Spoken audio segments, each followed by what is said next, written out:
I'm Roger Dupuy, and this is Sports Voices, and I'm back, and Bob Ide is back. I'm back. Yeah, you were in prison last week.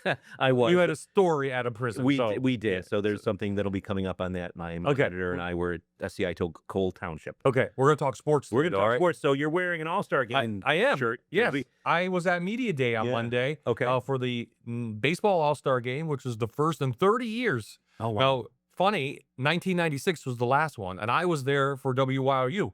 I was with Jason Knapp. Right. Then he was the reporter. I was the photographer. Wow. That was at the Vet. So I Yeah. got to go back 30 years later, Mhm. and it was totally different. It was totally different because the number of media, Mhm. it's a lot of social media, and it's just blown up into this big event now, Okay. not just a baseball game. You and I were talking before we got started, and you referred to it as media chaos. It's media chaos. It's like if you ever seen the Super Bowl days where they interview Yeah. all the players, Mhm. that's what I got to do with all the players on Ashburn Alley. Okay. For the National League and American League. And at that point, there's a Colorado player, Hunter Goodman, Mhm. plays for Colorado. Well, we've talked about Jake McCarthy, Yes. Scranton native, having a career year this year. Yeah, for real. Yeah, hitting 301, Mhm. 10 home runs, 53 RBI. He said 2 inside the park home runs in the first half of the season. So I had a chance. I asked Hunter, should he have been an all-star? And he talked about being a teammate with Jake McCarthy. Okay. Let's hear from Hunter Goodman right now. Awesome. Great guy to be around. He's great in the clubhouse. He's fun. And then he brings that same energy on the field. He's like a little spark plug for us. I mean, the stuff he's doing this year has been amazing. I mean, he's getting to play every day, really getting an opportunity, and he's making the most of it, and he's an awesome player. Some people said he should have been here with Yeah. you as well. Yeah. Do you agree with that? Yeah, I think there's a few guys on our team that are deserving that didn't get to come, but he's definitely one of them. Okay. I don't think I've heard anybody say a bad word about this young man. No, he's a great teammate. Right. He hustles all the time. Okay. He's a great man. I mean, I've known Yeah. him since he's been in high school. We covered him at high school at Scranton High School. Right. And we could get into that longer version and Sure. longer. But yes, he's a great guy. Yeah. He's having a great year. He found the right place to be Mhm. in Colorado. It's a hitter's ballpark, Mhm. and he's taking advantage of it, and he's having a great time. And there'll be another year. There will be for the another year. All-Stars. There will Okay. be. Right. We're going to stay with baseball because we're talking about the draft. Yeah, the draft was also held last week, and we had one local guy, an Abington Heights grad, Mhm. Conner Griffin, selected in the 10th round by the Cincinnati Reds. He's pitching for Binghamton University. He's already down in Mhm. Florida, getting ready with the Cincinnati Reds, so congratulations to him. Yeah, absolutely. And 10 crosscutters players Yeah, made the draft? Yeah, Major League Draft League, right? 10, Okay. 10 crosscutters players, no one local out Okay. there, but that just shows what that league is about. Yeah. It's a Major League Baseball draft league. So obviously the scouts have seen the talent there, Mhm. and they've drafted 10 players. And we talked about that more last week when I went Right. out to the crosscutters. But yeah, I mean, it's a totally different team. They won the first half, Williamsport did. And you know what? You're going to see the Major League Baseball players of the future maybe right in Williamsport. Okay. You had a really good time out there, it sounds like, at Williamsport. Yeah, Williamsport is I don't get out to the crosscutters enough. Mhm. Let's put it that way.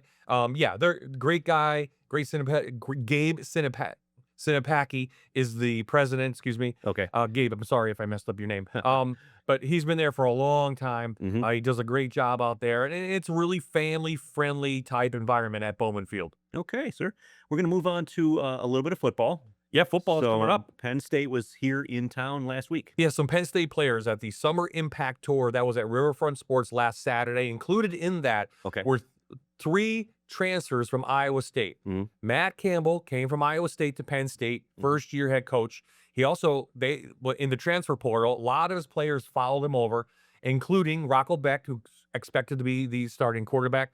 And then Evan Wolf was there. He's a Okay. North Pocono grad. Right. Matt Campbell has offered him they used to call a run on. So it's like you don't get a scholarship, but you get on the team. Okay. They see a lot of stuff in Evan that they want to develop, and they think he could be a college football player in the future. So now he's part of the Penn State family. He was a volunteer at this event last 2 years. Okay. Now he's part of the event. So I had a chance to talk to both of them last week. Okay, folks, let's hear from Evan and Rocco. I mean, it's still so surreal. I mean, I still have so many emotions just in general. But being a volunteer and being able to see kids smile that way was really heartwarming for me. And I never really thought of it until thinking about on my way here that the kids thought I was a hero then. So now being able to be a player in the next step, I think that is just amazing. And hopefully I can be a hero figure towards them. I mean, like when I was younger, I always thought the older kids in my area were my heroes, especially watching like North Pocono football growing up. I loved all of them. So I'm hoping some kids find me as their hero here today. Obviously, there's a lot of expectations that come with it, but I feel like the group of guys that had stayed at Penn State has showed us the way, showed us how to be a Penn State knitting line, and we're intrigued by it. You know, it's a super unique experience to be at things like this, to support great causes, to put smiles on kids' faces. So to be able to do these kind of things in the off season, and then to play football in the fall.